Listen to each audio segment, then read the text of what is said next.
오늘은 갈라디아서 2장 1절부터 10절 말씀을 통해서 예수 안에서 누리는 자유라는 말씀으로 함께 말씀 듣도록 하겠습니다. 우리 벌써 갈라디아서 2장 말씀입니다. 여러분들 잘 읽고 계시고 또 잘 쓰고 계시죠? 네.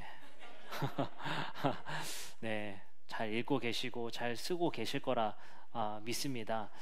이 과정의 진행 속에서 같이 말씀을 묵상하고 또 읽고 쓰는 것도 너무 중요하고요. 우리 또 청년 공동체에서는 따로 이렇게 밴드 모임을 만들어서 또 성경 읽기를 이렇게 진행하고 있다고 합니다. 그거를 또 주도하고자 하는 자발적인 움직임이 있어서 또 너무 감사하고 제가 가끔씩 기웃기웃 보고 있습니다. 또 한다고 했다 안 하고 있는 거 아닌가 해서 접속해서 제가 보곤 있는데 1일차, 2일차 이렇게 미션을 이렇게 수행하면서 하는 거더라고요. 너무 재밌게 또 잘 또 하고 있는 모습을 보니까 또 참 은혜가 됩니다. 우리 성도님들도 꼭 갈라디아서 읽기에 또 쓰기에 함께 해주셔서 말씀의 진행과 함께 또 함께 읽고 쓰고 또 은혜의 시간 되셨으면 좋겠습니다. 오늘 우리는 예수 안에서 누리는 자유라는 제목으로 말씀을 함께 볼 텐데요. 우리가 바울의 편지를 보면요, 초기 그리스도교, 예수를 그리스도로 믿는 종교의 태동, 시작을 우리는 유추해 볼 수 있고 또 재구성해 볼 수가 있습니다. 과연 예수 그리스도께서 하나님 나라의 복음을 전하시고 십자가에서 죽으시고 부활하신 이후에 다시 제자들이 모여서 예수를 그리스도로 믿는 공동체들이 곳곳에 세워지기 시작했습니다. 우리가 생각하는 것과 다르게 그 공동체들은 여러 문제들이 있었고 그 태동기에 여러 갈등들이 있었던 것 같습니다. 바울도 딱 한 가지의 복음, 예수 그리스도께서 우리를 위해서 죽으시고 부활하셨다는 그 예수 그리스도를 하나님께서 부활시키시고 우리의 주님으로 세우셨다라는 그 복음을 일관되게 전해왔습니다. 하지만 그 복음을 중심으로 교회들이 세워지고 있었지만, 그리고 확장되고 있었고 성도의 수가 늘어가고 있었지만 여러 가지 문제들이 교회 안에 있었던 것 같습니다. 아무래도 그 교회는 이제, 그 공동체는 이제 많은 민족, 많은 인종들이 모이기 시작했고 다른 생각, 다른 가치관을 가진 사람들이 모이기 시작했습니다. 그러나 아무래도 그 공동체에 주류가 있고 비주류가 있었던 것 같습니다. 주류는 자신들을 오리지널이라고 여겼었던 사람들이죠. 아마도 예수와 같은 혈족, 민족인 유대인들이었던 것 같습니다. 자신들을 하나님께서 선택하시고 특별한 민족으로 부르시고 하나님의 백성으로 삼으셨다라는 그 자부심이 아마도 대단했던 것 같습니다. 그리고 그들을 중심으로 퍼졌던 복음이 이제 이방인에게로 전파됨에 따라서 이방인들도 그 공동체에 모이기 시작했습니다. 오늘 본문에서와 같이 베드로는 유대인들, 할례를 받는 유대인들을 중심으로 복음을 전했었던 것 같고, 바울은 할례를 받지 않는 이방인들을 대상으로 주로 복음을 전했었던 것 같습니다. 근데 당시에는 유대인들의 교회, 이방인들의 교회가 따로 있었던 것이 아니라 헬라 지역의, 로마 지역의 유대인들과 이방인들이 함께 모이는 교회들이 점차 늘어나기 시작했습니다. 이게 조금 차이점은 있어요. 그러면 유대교, 예수가 거짓 선지자라 여기며 예수의 그리스도됨을 믿지 않는 그냥 유대교들은 이방인들이 출입하지 않았을까요? 여러 문헌들에 의하면 그러진 않았던 것 같습니다. 하나님을 경외하고 하나님을 두려워하는 자들이라는 명칭으로 이방인들도 유대인 회당에서 유대교를 따랐던 이방인들도 있었습니다. 하지만 분명한 것은 유대교의 회당에서는 그 하나님을 경외하는 자들을 완전한 비주류로 취급했습니다. 변방으로 생각한 거죠. 그거와 같은 일들이 그리스도교에게도 시작되었습니다. 이러한 논란 속에서 바울은 갈라디아 교회의 문제를 듣게 됐고, 그 갈라디아 교회에 할례라는, 이방인들도 할례를 받아야 되냐라는 물음에 대한 논쟁이 시작된 것 같습니다. 그래서 바울은 긴급하게 이 갈라디아서를 써서 갈라디아 교회에게 보내게 됩니다. 오늘 본문은 바로 그 할례에 대해서 자유할 것을 권면하고 권고하는 바울의 주장이 담긴 편지 내용입니다. 갈라디아서 2장 1절부터 2절의 말씀에 보면 바울이 자신이 예루살렘에 가서 자기가 지금 현재 전했던 이방인들은 할례를 받을 필요가 없어요 라고 전했었던 그 복음이 자기만 한 얘기가 아니라 예루살렘, 즉 교회의 리더가 있는 예루살렘에 가서 인정받은, 다시 말해 인준받은 복음이라는 것을 항변합니다. 말씀에 보면 이렇게 말합니다. 그 다음에 14년이 지나서 나는 바나바와 함께 디도를 데리고 다시 어디로요? 예루살렘으로 올라갔습니다. 내가 거기에 올라간 것은 계시를 따른 것이었습니다. 나는 이방 사람들에게 전하는 복음을 그들에게 설명했습니다. 유명한 사람들에게는 또 따로 설명했습니다. 여기서 유명한 자는 개역개정으로 유력한 자들, 바로 종교 지도자들에게 얘기를 했다는 거죠.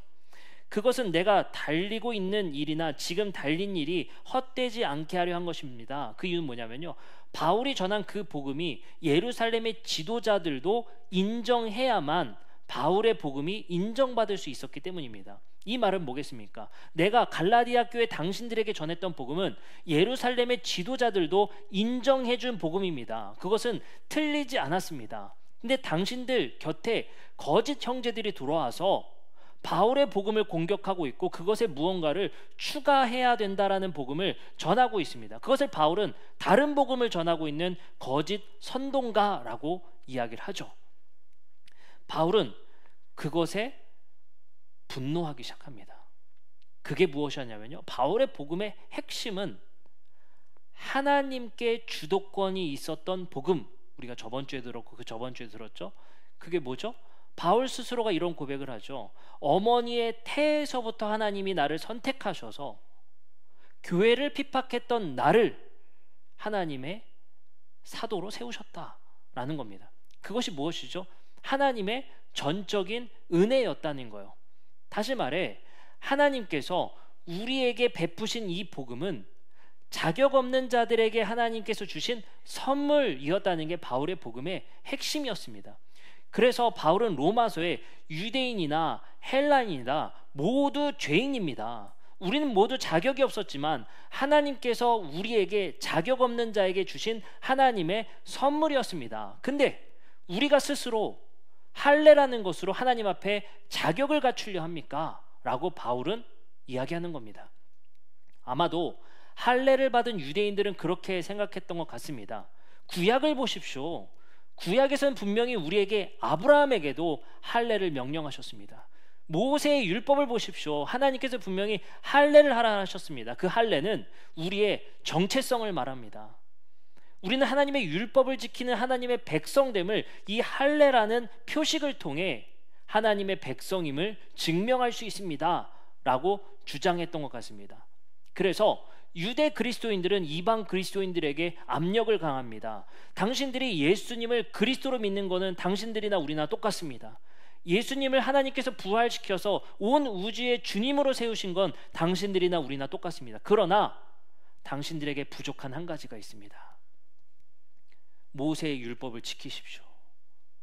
그 중에 할례를 반드시 하십시오 라고 유대인들은 요구했던 것 같습니다. 사도행전에 보면 15장 말씀에 예루살렘에서 이것이 논쟁적이었다라는 사실을 우리에게 알려줍니다. 이렇게 말하죠. 사도행전 15장 5절입니다. 바리새파 중에 어떤 믿는 사람이, 여기서 뭐라고 그래요? 바리새파 중에 어떤 믿는 사람들, 유대 그리스도인들이죠. 그 사람들이 뭐라고 하냐면요, 일어나 말하되 이방인에게 할례를 행하고 모세의 율법을 지키라 명하는 것이 마땅하다 주장합니다. 유대 그리스도인들은 분명히 이방인들에게 할례할 것을 요구하고 있습니다. 그리고 15장 1절에 이렇게 말합니다. 어떤 사람들이 유대로부터 내려와서 형제들을 가르치되 너희가 모세의 법대로 할례를 받지 아니하면 능히 구원을 받지 못하리라 하니 라고 말합니다. 굉장히 강력한 주장을 하고 있어요. 근데 이 주장을 하는 건요, 유대인들이 아니라 유대계 그리스도인들이에요. 유대계 그리스도인들이 이것은 반드시 해야 할 규칙입니다 라고 모세의 율법을 이방인들에게 강요하고 있는 거죠. 심지어 15장 1절에서 뭐라고 그래요? 능히 구원을 받지 못하리라 라고 주장해요. 그러니 이방인들이 바울의 복음을 들었던 갈라디아 교회가 흔들릴 수밖에 없었던 것 같아요. 왜요? 구원까지 못 받는다 하잖아요. 근데 여기서 구원은 뭐냐면요, 이렇게 이해하셔야 됩니다. 여기서 구원이라는 것은 할례를 받아야 당신들이 그리스도인입니다 라는 표현은 아니에요. 당신들이 할례를 받아야 하나님의 백성입니다 라는 표현은 아니에요. 유대인들은 아마 이렇게 생각했던 것 같습니다. 이게 현재적이 있고 미래적이 있거든요. 현재적 의로움을 받을 수 있는 것과 미래적 의로움을 받을 수 있는 것은 구분됩니다. 여기서 구원은 미래적인 거예요. 우리가 최후의 하나님의 심판의 날에 하나님은 우리를 할례라는 것으로 심판하신다는 거예요. 그게 최종적 구원에 대한 얘기거든요. 그러니 이방인들이 이거 살벌한 거죠. 야, 이거 해야 될 것 같은데? 혹시 바울이 틀린 거 아니야? 저 사람들은 어떻게 보면 본토잖아요. 본토. 한국에서 영어 잘하는 사람이 가르치는 것과 본토에서 온 사람이라, 야, 그거는 문법적인 거야, 미국에선 이렇게 말해, 이렇게 말하면 우리 안 흔들리겠어요? 당연히 흔들리죠. 유대 본토에서 온 사람들이 이렇게 주장하니 갈라디아 교인들이 흔들렸던 것 같습니다. 근데 사도행전에서는 베드로가 이에 대해서 이렇게 반박합니다. 사도행전 15장 7절 8절 9절입니다. 많은 변론이 있은 후에 베드로가 일어나 말하되, 형제들아, 너희도 알거니와 하나님이 이방인들로 내 입에서 복음을 말씀을 들어 믿게 하시려고 오래전부터 너희 가운데서 나를 택하시고 또 마음을 아시는 하나님이 우리에게 같이 그들에게 성령을 주어 증언하시고 믿음으로 그들을 마음을 깨끗하게 하사 그들이나 우리나 차별하지 아니하셨느니라. 여기서 뭐라고 말씀하셨냐면요, 하나님이 주셨고 믿음으로 마음을 깨끗하게 하셨다. 할례가 중요하지 않다라고 베드로도 증언합니다. 근데 여기서 중요한 게 뭐예요? 그들이나 우리나 차별하지 아니하셨느니라. 여기서 중요한 단어는 뭐냐면요, 차별이에요. 차별. 바울이 분노하는 것은 할례라는 것을 기준으로 유대 그리스도인과 이방 그리스도인을 차별하는 문제였습니다. 유대 그리스도인들은 아마도 모세의 율법을 우리에게 주셨고 하나님이 우리를 선택하셨고 우리에게 할례라는 것을 베푸심을 통해서 하나님의 더 우월한 백성됨을 주장했던 것 같습니다. 그리고 이방인들에게도 이것을 요구했었습니다. 근데 바울은 이것에 동의할 수 없었죠. 왜요? 내가 해봐서 알아. 내가 할례도 받았었고 내가 유대인들의 영갑자보다 더 열심히 율법을 지켜서 하나님의 교회를 핍박할 정도로 열심히 있었던 사람이야. 그러나 내 몸에 새긴 것, 할례, 율법을 지키는 것, 그것이 우리의 구원을 보증하지 않고 내가 얼마나 그럼에도 불구하고 잘못된 일을 저질렀는지 난 스스로 알아. 하나님의 은혜가 중요해 라는 것이 바울의 중요한 주장이었습니다. 그러자 바울은 이렇게 말합니다. 갈라디아서 2장 4절부터 5절이에요. 이는 가만히 들어온 거짓 형제들 때문이라. 그들이 가만히 들어온 것은 그리스도 예수 안에서 우리가 가진 자유를 엿보고 우리를 다시 종으로 삼고자 함이로되 그들에게 우리에게 한시도 복종하지 아니하였으니 이는 복음의 진리가 항상 너희 가운데 있게 하려 함이라. 여기서 바울이 뭐라고 하냐면요, 우리를 다시 종으로 삼으려고 하는 행위다. 무엇의 종으로 돌아가려고 하는 행위일까요? 이렇게 말합니다. 갈라디아서 1장 4절은 이렇게 말하죠. 그리스도께서 하나님 곧 우리 아버지의 뜻을 따라 이 악한 세대에서 우리를 건지시려고 우리 죄를 대속하기 위하여 자기 몸을 주셨으니 라고 합니다. 복음의 시작은 이 악한 세대에서 우리를 건지시기 위해서 예수 그리스도의 십자가의 죽음을 해석하고 의미합니다. 여기서 중요한 건 뭐예요? 이 악한 세대에서 우리를 건지셨다는 거예요. 근데 너희들은 이 복음으로, 너희들의 거짓 복음으로 말미암아 다시 너희를 종으로 삼으려고 하는 것이다. 뭐예요? 악한 세대의 종. 돌아가는 거죠. 그럼 여기서 우리는 생각해 봐야 할 것 같습니다. 율법을, 할례를 지키는 것이 왜 과거의 악한 세대에 다시 묶이는 일이 되는 것인가? 여기서 악하다는 것은 할례가 악한 것이 아니라 할례라는 규정으로 인해서 차별하는 행위가 악의 요소라는 거예요. 악의 요소, 죄의 특징이라는 겁니다. 다시 말하면 우리는 제가 여러분들께 여러 번 설명해 드린 적이 있습니다. 예수 그리스도의 십자가의 죽으심으로 우리를 죄로부터 해방되었다는 것은 우리가 가지고 있는 윤리적, 도덕적 죄의 문제가 아니라 우리가 매여 있던 죄의 세력으로부터 우리를 해방시킨 복음, 죄의 세력에게 결정적인 승리를 안겨주신 복음, 그래서 우리를 아들의 나라로 우리를 옮겨주신 복음이라고 말씀을 드렸습니다. 근데 그 악의 가치로 너희가 돌아가려 하느냐라는 거예요. 그 악의 가치의 핵심을 바울은 뭐라고 보고 있는 겁니까? 우리를 차별하는 것, 우리 스스로 서로를 평등하다 생각하지 않고 누군가를 더 높게 여기는 것, 그것이 바로 죄에 매여 있는 악의 세력의 특징이다라고 규정하고 있다는 것입니다. 다시 한번 갈라디아서 2장 14절로 돌아갑니다. 그래서 바울은 이렇게 말하죠. 그러므로 나는 그들이 복음의 진리를 따라 바르게 행하지 아니함을 봤다. 그 말이 뭡니까?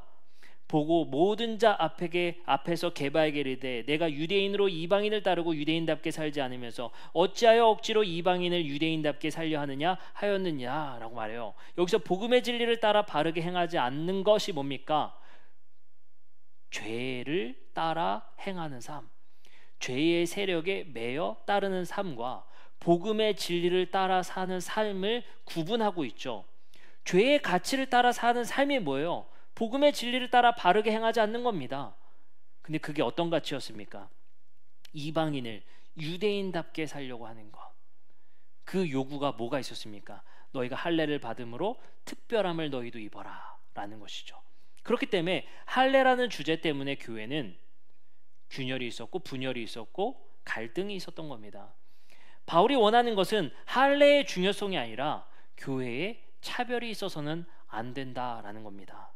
그래서 바울이 주장하는 그 일관된 복음의 핵심은 유대인이나 이방이나 자유인이나 종이나 모두 그리스도 안에서 하나입니다. 교회에서 안에서만큼은 사회의 지위를 막론하고 사회의 부를 막론하고 사회의 위치를 막론하고 교회에서는 하나가 되어야 할 것입니다.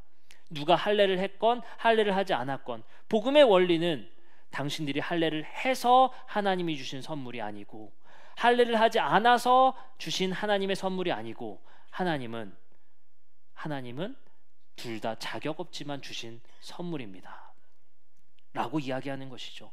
그러나 우리가 서로의 자격을 논하고 사회에서 자격으로 인해서 교회에서 우리는 서로를 구분짓고 서로를 차별하고 있다는 것입니다. 우리는 바울의 이 메시지와 같이 이러한 차별적 가치를 따르는 것이 곧 악의 세력에게 복종하는 것이다 라고 생각해 볼 수 있습니다. 악이라는 요소는 바울은 여러 가지를 통해서 이야기합니다. 특히 우리에게 창세기의 스토리는 악이 무엇인가, 죄에 지배받는 것이 무엇인가를 스토리로 설명해 줍니다. 창세기 4장 7절입니다. 가인과 아벨 얘기합니다. 하나님께서 가인에게 이렇게 말씀하시죠. 내가 선을 행하면 어찌 낯을 들지 못하겠느냐? 선을 행하지 아니하면 죄가 문에 엎드려 있느니라. 죄가 너를 원하나 너는 죄를 뭐해라? 다스려라. 죄의 지배를 받는 것이 아니라 죄는 우리가 다스려야 될 존재라는 것입니다. 그러나 가인과 아벨의 이야기부터 시작된 이 이야기는 예수 그리스도의 시대까지 이르기까지 죄의 지배를 받는 인생이 되었습니다. 우리는 서로의 성공과 서로에 대한 욕망을 섬기며 다른 것을 숭배하는 자들이 되었습니다. 그 숭배의 열매로 맺는 것들이 바로 우리가 오늘 배웠던 차별의 이야기들, 차별의 가치, 혐오의 가치, 그러한 가치들이 우리 안에 열매에 맺혀진다는 것입니다. 바울은 걱정했습니다. 복음은, 그리고 복음의 진리는 우리를 그리스도 안에서 하나 되게 하는 가치를 가지고 있는데 그 누구도 자격이 없을 때 하나님이 주신 선물인데 자꾸 유대인들이 전하는 그 다른 복음은 우리를 차별하게 만듭니다. 그리고 교회 안에 서로 갈등을 유발시키고 있었습니다. 바울은 이것에 문제를 삼는 겁니다. 그럴 수밖에 없어요. 왜냐하면 예수님도 사실 할례 자체에 대해서는 부정하시거나 할례 자체에 대해서는 예수님께서도 썩 문제 삼지 않으셨습니다. 바울에게도 고민이었을 겁니다. 근데 바울에게 중요한 것은 복음의 진리는 우리에게 하나 되게 하는 것인데 우리를 균열되게 만드는 것은 악의 세력에 지배받는 특징이라고 바울이 주장하는 것입니다. 로마서에서는 이것이 더 잘 나타납니다. 이방인들이 해방돼야 할 이방인들을 지배하고 있는 가치가 무엇인지를, 그 지배의 세력이 무엇인지를 이렇게 나열합니다. 로마서 1장 23절입니다. 썩어지지 아니하는 하나님의 영광을 썩어질 사람과 새와 짐승과 기어다니는 동물의 모양으로 우상으로 바꾸었느니라. 이방인들이 해방되어야 될 대상은 바로 우상 숭배였습니다.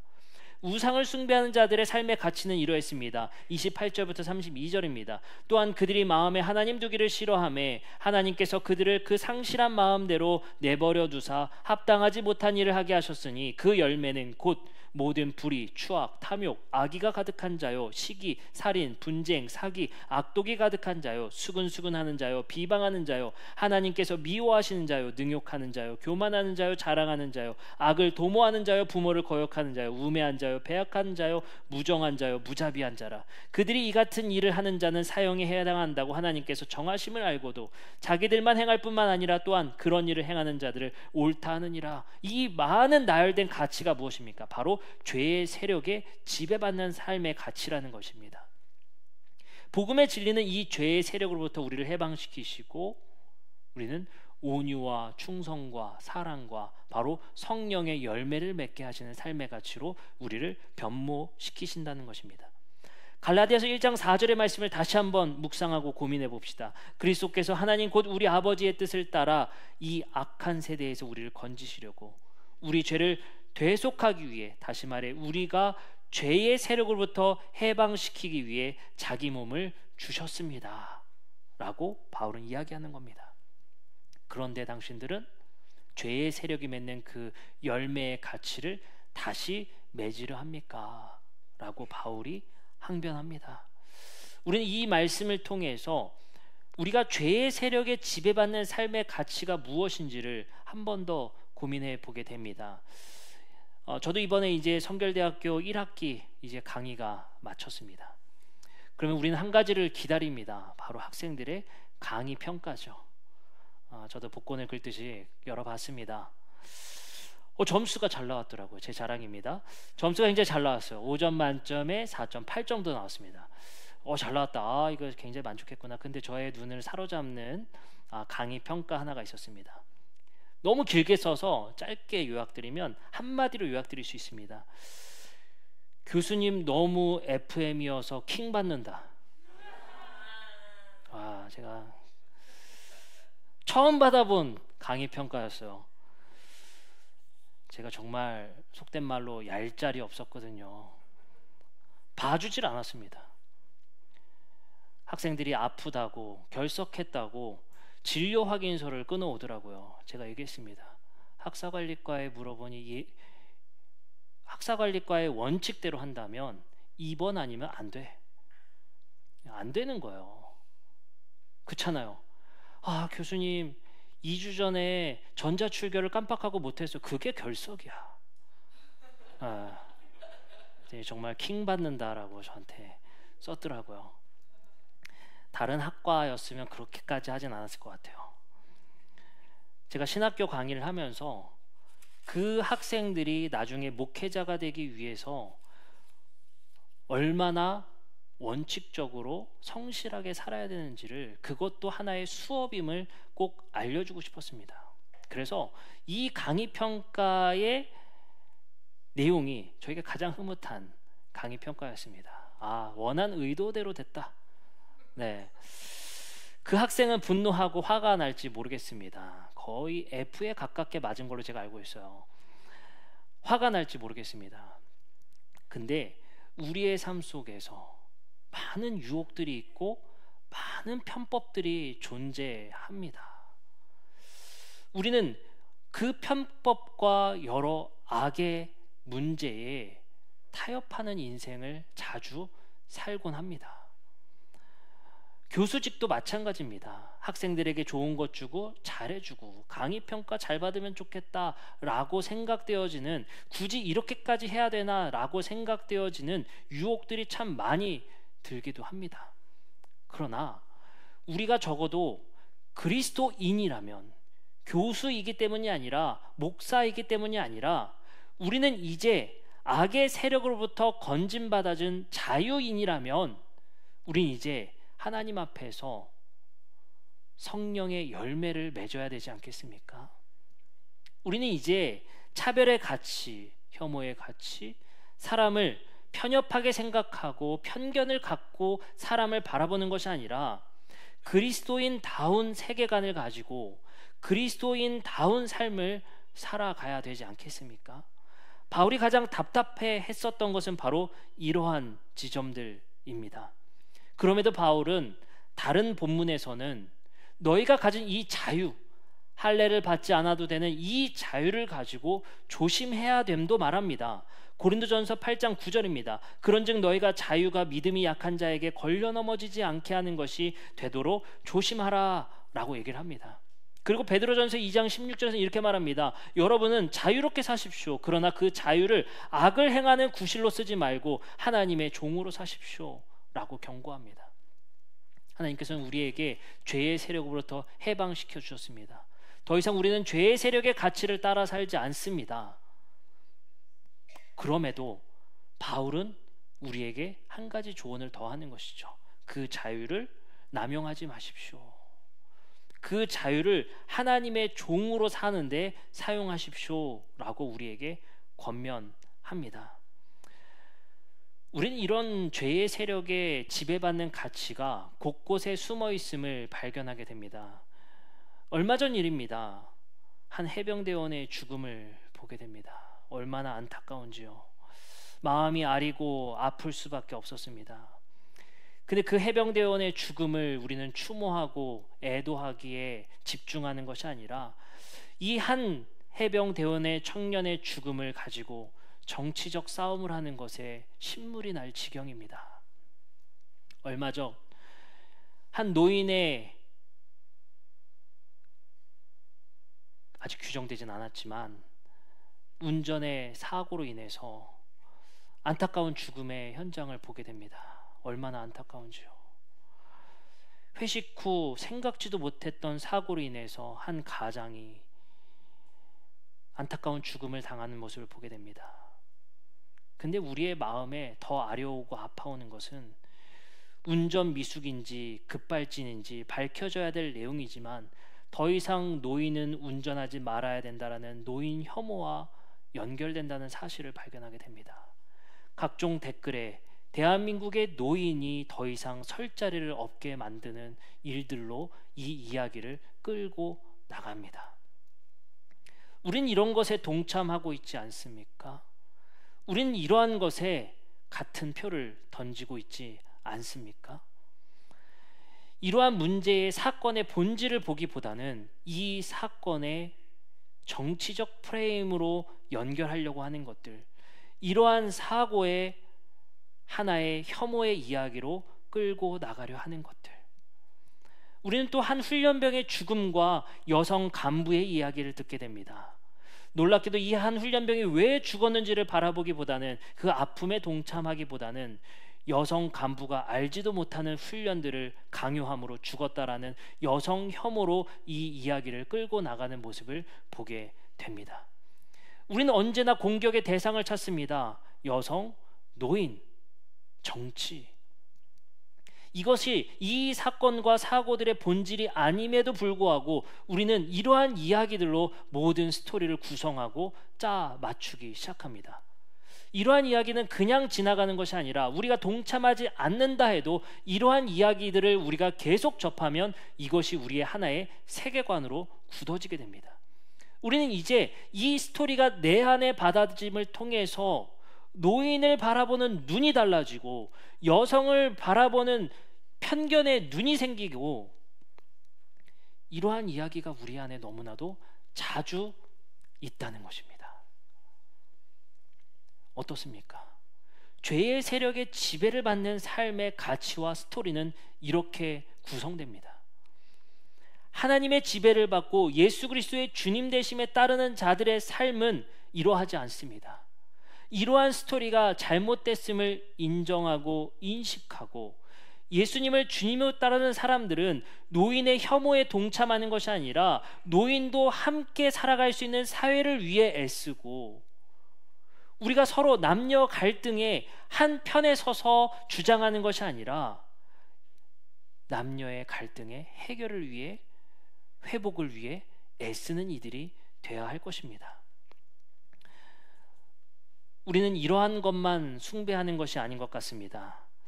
이제는 너무나도 많은 정보의 홍수의 시대 속에 살아가고 있습니다. 정보를 숭배하는 삶이 우리에게 있지 않는지 생각해 보게 됩니다. 이러한 갈등을 숭배하는 세상의 사고에 숭배하는 것, 그리고 정보를 숭배하는 삶이 우리의 가치에도 너무 많습니다. 왜 그러냐면요, 저도 숭배했기 때문에 그래요. 여러 SNS 매체들을 통해서 하루에도 뭐 수백 건, 수천 건의 정보들이 끊임없이 올라옵니다. 근데 제가 이것을 내가 숭배하고 있구나 생각되는 지점들이 있었어요. 제가 아이를 키우니까요, 육아에 대한 정보가요 맨날 올라와요. 근데 그 정보들이 내가 아이를 키우는데 얼마나 불안하게 만드는지. 혹시 아이가 잠을 자는데 뒤척이시나요? 칼슘이 부족합니다. 네. 내 아이인데, 내 아이가 뒤척이는데 아이가 잘 때 땀을 흥건하게 흘리나요? 뭐가 부족합니다. 그래, 하민이가 땀을 많이 흘려요. 야, 이게 부족했구나. 우리는 언제나 이 정보에 늘 흔들리게 됩니다. 우리는 이것이 마케팅인 줄 알면서도 이러한 것에 현혹되어서 우리의 삶을 늘 불안하게 만듭니다. 이러한 수많은 정보로 인해서 우리의 삶의 중심을 잡지 못하게 하는 가치, 이것도 우리는 정보를 숭배하는 삶이 되고 만 것이라 생각해 볼 수 있습니다. 우리의 삶 속에서 우리는 수만 가지의 것들을 숭배하고 그 숭배의 가치에 열매를 맺는 삶을 살아가고 있습니다. 우리가 숭배해야 될 대상은 하나님 한 분입니다. 하나님을 예배하고 하나님을 예배함으로 인해서 우리에게 가져야 될 가치는 바로 복음의 진리의 가치, 차별이 무너지고 혐오가 없어지고 서로를 사랑으로 대하는, 서로를 편견으로 이끄는 가치가 아니라 서로의 편견 없이 사람을 사람으로 마주할 수 있는 가치로의 전환, 회복이 우리에게 가장 필요할 것 같습니다. 제 이야기 한 가지로 오늘 말씀을 마치고자 합니다. 저도 늘 불안 속에 살아가는 것 같습니다. 하나님을 믿는다 하지만, 하나님을 의지하고 살아간다 하지만 저 또한 세속의 많은 정보와 많은 매체들로 인해서 늘 불안하게 합니다. 우리의 미래, 우리 아이들의 양육, 우리 아이들의 교육, 너무나도 많은 것들이 우리를 불안하게 만듭니다. 특히 금쪽 같은 내 새끼를 시청하면 얼마나 불안하게 만드는지, 내 아이도 그렇게 되지 않을까 얼마나 우리를 불안하게 만드는지, 얼마나 많은 아동 전문가들이 매체에 나와서 뭐가 잘못됐는지를 우리에게 설명하다 보니 이제는 아이 육아 정보의 과잉으로 인해서 내 아이가 어떤 아이인지 어떻게 키워야 될지조차 주체적으로 생각하지 못하고 주체적으로 내 아이를 바라봄으로 인해서 우리 아이들을 양육하는 것이 아니라 다른 사람들의 의견, 다른 사람들의 견해에 이끌려 우리 아이를 바라보는 일이 너무 많은 것 같습니다. 저도 육아를 하면서 우리 아이들을 바라보면서 늘 불안합니다. 쌍둥이면 똑같아야 될 것 같잖아요. 근데 너무 달라요. 우린 특히 이란성이라. 키도요 1cm 차이가 딱 나요. 몸무게도 딱 차이가 납니다. 말도요 하민이가 2달 빨랐어요. 그러면 우리는 늘 한 사람이 걱정이 돼요. 너는 왜 말을 못하니? 너는 왜 덜 크니? 너는 왜 덜 먹니? 늘 한 아이 때문에 우리는 걱정해요.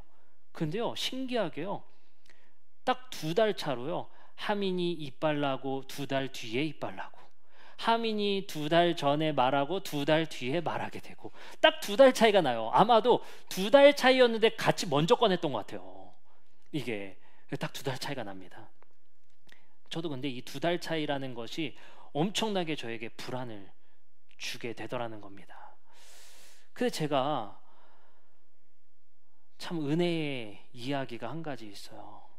우리 하준이가 이제 내일 2박 3일을 입원해야 될 스케줄이 생겼습니다. 왜냐하면 아이 성장 발달로 인해서 이제 검사를 2박 3일 동안 해야 돼요.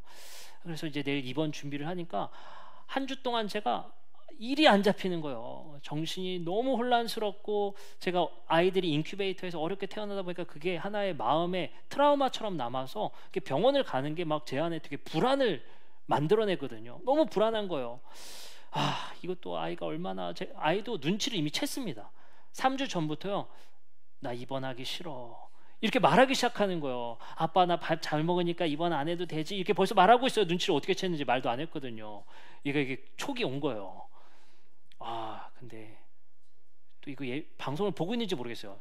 예, 내일 이렇게 2박 3일의 과정을 갖게 됐습니다. 근데 제가 이게 한 2주간 제 안에 이 생각 때문에 뭘 못하겠는 거예요. 근데 생각지도 못한 일이 저에게 있었어요. 뭐냐면 별일은 아닙니다. 제가 이번 주 중에 우리 오영현 전일학 형제 그 피아노 개원해서 제가 신방을 갔단 말이에요. 너무 뒤숭숭한 거예요. 마음이, 이게 신방을 할 마음이 잘, 이게 어려운 거예요. 어렵다, 그래도 가야지 해서 우리 부목사님 모시고 이제 꾸역꾸역 가서 이제 신방, 꾸역꾸역 한 건 아닙니다. 신방을 갔어요. 갔어요. 갖고 이제 또 남산 돈가스를 사줘가지고 그 먹고 너무 감사한 거예요. 그래서 제가 문득 갑자기 무슨 생각이 들었냐면요, 제가 두 분한테 되게 물어보고 싶었던 게 있었거든요. 왜냐면 둘이 청약이 당첨돼서 검단으로 이사 가게 됐었단 말이에요. 근데 거기 지하 주차장이 붕괴돼서 이사가 딜레이 됐잖아요. 근데 제가 그 분양 받았을 때, 신혼부부가 분양됐으니까 너무 좋은 거, 너무 감사하고 축하하는데 내심 내 마음 안에는 교회를 옮기겠구나. 멀어도 너무 멀잖아요, 검단이면. 근데 마침 못 가게 됐네. 제가 이걸 뭐 하나님의 은혜라고 표현하진 않습니다. 못 가게 됐네. 일단 우리 교회 더 있게 됐구나. 딱 그래서 제가 이제 시간이 지났으니까 이제 커피 마시면서 둘한테 물어봤어요. 검단에 이사 가려면 갔으면 교회에 옮기려고 했어요? 물어봤어요. 둘이 1초의 망설임도 없이 아니요, 딱 그러는 거예요. 제 마음에 얼마나 위로가 되든지. 근데 이게요, 목사님이 성도 욕심 있나 이게 아니고요, 제 안에 위로가 됐던 게 그냥 저는 지나간 일이니까 물어보고 싶었단 말이에요. 물어보고 싶었어요. 여러분들이 아셔야 될 게 있어요. 목사님 저 이러한 이유로 교회 옮겨야 될 것 같아요, 저한테 얘기하잖아요. 그럼 제가 그래도 우리 교회 다녔으면 좋겠어요 라고 저는 자존심 때문에 말을 못해요. 되게 없어 보이잖아요. 그래요, 더 좋은 곳으로 가세요 라고 말하겠습니까? 근데 그 말이 뜬금없는 곳에서 저한테 너무 큰 위로가 되더라고요. 근데요, 하나님의 일하심이 그런 것 같아요. 제가 한두 주 동안 그렇게 불안하고 염려 속에서 목회적인 어려움과, 그리고 우리 아이들이 입원해야 될 문제가, 제가 기도를 하면서 하나님께 그렇게 기도했던 것 같아요. 하나님, 하나만 주십시오.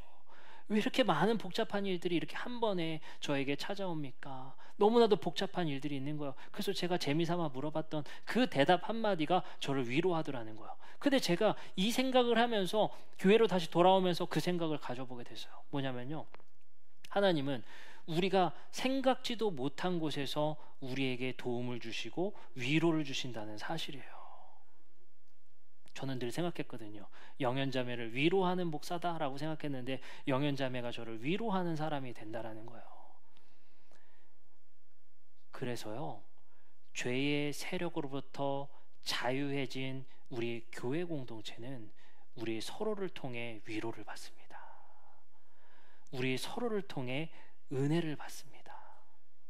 우리가 사사로이 생각하는 문자 한마디가, 인사 한 번이, 그리고 사랑의 표현 한마디가 우리 서로에게 생각지도 못한 위로와 생각지도 못한 선물이 될 수 있다는 사실을 우리는 기억했으면 좋겠습니다. 우리가 서로에게 그런 존재가 되었으면 좋겠고, 우리가 서로에게 하나님 안에서 은혜를 베푸는 자들이 되었으면 좋겠습니다. 더 이상 죄의 지배의 세력의 지배를 받음을 통해서 악의 열매들을 맺는 삶이 아니라 서로를 편견으로, 서로를 차별로 대하고 혐오로 이끄는 세상의 가치를 따르지 아니하고, 우리가 서로에게 위로를 주는 사람들, 서로에게 선물을 주는 사람들이 되었으면 좋겠습니다. 이제 우리 함께 찬양하고 기도하는 시간 갖도록 하겠습니다.